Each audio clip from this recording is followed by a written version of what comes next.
যত দূর চোখ যায় মানুষ আর মানুষ, কে শিক্ষার্থী, কে অভিভাবক, কে পেশাজীবী, চেনা দায়। সবার গন্তব্য রক্ত দিয়ে কেনা স্বাধীন বাংলাদেশের ভিত্তিমূল কেন্দ্রীয় শহীদ মিনার।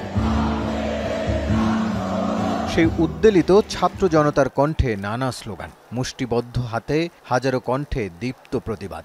এত মানুষ মরল কেন?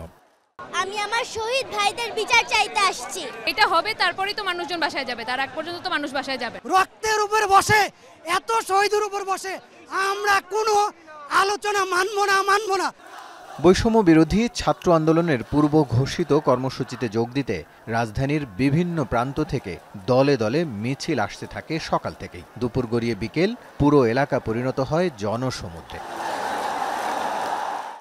শিক্ষার্থীদের সাথে মাথায় ও হাতে লাল সবুজের পতাকা নিয়ে অংশ নেন অভিভাবকরা। আমরা স্বাধীন দেশে বসবাস করে আমরা পরাধীন হয়ে আছি।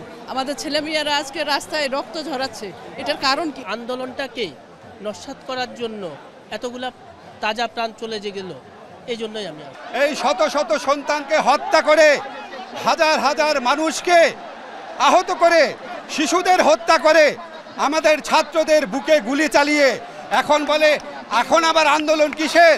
আজ সারা দেশে মানুষ পথে নেমেছে। গুলি চালিয়েছেন, আলো চালাবেন, চালান। লাখো আবু সাঈদ বুক পেতে দাঁড়াবে। এই জনসমুদ্রে আমরা মিশে গেছি, আমরা আপনাদের সাথে আছি। আন্দোলনকারীদের দাবি, দ্রুত হত্যাকাণ্ডে দোষীদের বিচার এবং গ্রেফতারকৃতদের মুক্তি দিতে হবে। আমাদের ভাইয়েরা যারা মারা গিয়েছে তাদের হত্যার দাবি চেয়েছি। বঙ্গবন্ধুর যে আমাদের আদর্শ শিখে গেছে সেই অনুযায়ী আমি বলতেছি, লাশের উপর কোনো আলোচনা না, এটা উনারই উক্তি। সশস্ত্র বাহিনীর অবসরপ্রাপ্ত অনেক কর্মকর্তা কর্মচারীরাও সমর্থন জানান শিক্ষার্থীদের দাবির সাথে। অনুশোচনার থেকে এসেছি।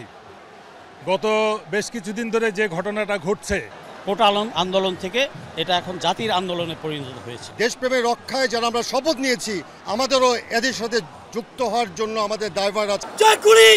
সেটা সাধারণ ছাত্র জনতার বিরুদ্ধে ব্যবহার করা হবে, এটা অন্যায়, এটা মেনে নেওয়া যায় না। বৈষম্য বিরোধী ছাত্র আন্দোলনের ব্যানারে এখন সমন্বয়ক 49 আর সহ সমন্বয়ক 109 জন। শহীদ মিনারে দেখা যায় তাদের কয়েকজনকে। অসহযোগ যেমন চলবে, এই আমাদের বিক্ষোভ এবং গণ অবস্থান কর্মসূচিও পাশাপাশি চলবে। পাড়ায় মহল্লায় আপনারা বিক্ষোভে নেমে আসুন এবং গণ অবস্থান তৈরি করুন। আমরা অতি শীঘ্রই মার্চ টু ঢাকা ঘোষণা করব। আমরা 24 ঘন্টার আলটিমেটাম দিচ্ছি।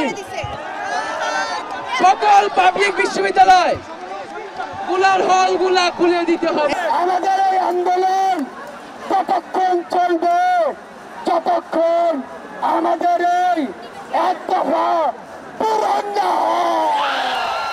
অনির্দিষ্টকালের অসহযোগ আন্দোলন শুরুর আগের দিন এই বিক্ষোভের ডাক দেয় বৈষম্য বিরোধী ছাত্র আন্দোলন। পরে মিছিল নিয়ে শহীদ মিনার থেকে শাহবাগে আসেন শিক্ষার্থীরা। সন্ধ্যার পরে শেষ হয় শনিবারের কর্মসূচি। রাসেল আহমেদ, যমুনা নিউজ, ঢাকা।